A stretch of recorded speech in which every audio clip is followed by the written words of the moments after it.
Hey everyone, welcome back. This is my review of Bleach Manga chapter 552, entitled The Fundamental Viurelence. What is Viurelence? Nobody knows.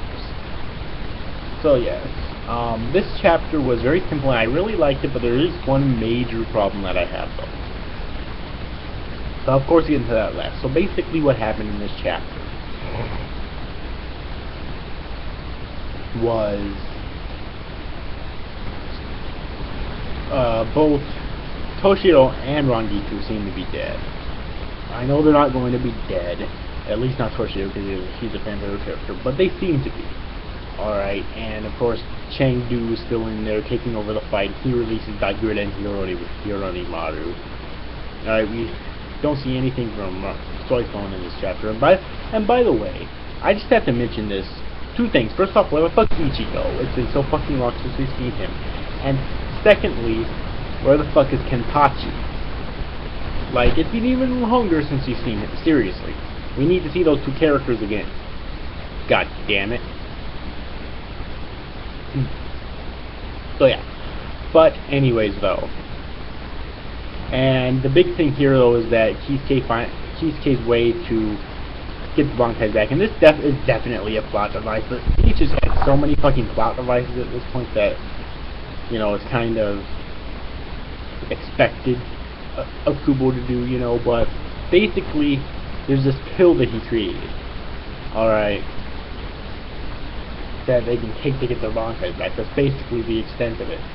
That's simple, really, which I find hilarious, that it's that simple to get their fucking Bankais back, alright, now, this next part's actually kind of interesting though. He actually deduces why the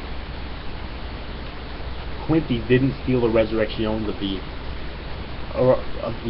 Arancars in Wako Mundo, and he came up with two possible solutions: A, that they couldn't steal them simply, and B, which was the more logical one, that because A was kind of kicked out of there because Kisuke just found out that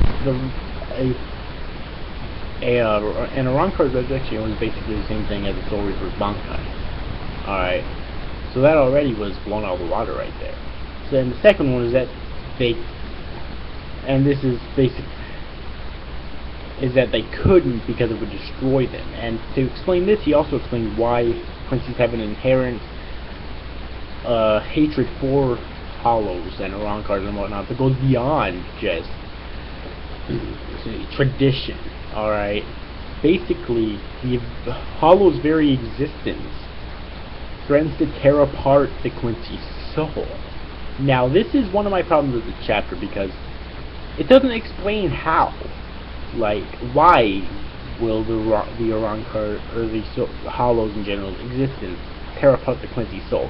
It will, we know that now, which is kind of interesting, we just don't know how. So, and that's the reason why the Quincy's couldn't steal the Arancar's resurrection. That's why they couldn't steal like the Visored's Bankais and Ichigo's Bankais, because they have some hollow in them. So their Bankais automatically cannot be stolen because of that. So they were kind of lucky with that. It means they can use their Bankais in battle as much as they want to. Although we haven't really seen any of the Visored's Bankais, but they could use them in battle as much as they want to, and they can't be stolen, which is really nice. And now we know that Ichigo's going to get his, or that the captains are going to get their Bankais back. However, if this is where the counterattack begins, I will be incredibly fucking disappointed, because really, like, it'd be so kind of pathetic if the Quincy's are taken out this easily, because first off, Kubo stated that he wants this to be the longest arc yet. There's no way it is anywhere near the size of what the Arankar arc was in terms of chapters. So there's that right there. And you know, the second thing is, second thing is I want to see some more major characters' deaths. And the third thing is, we still need to see the holy forms of all of these Quincy's.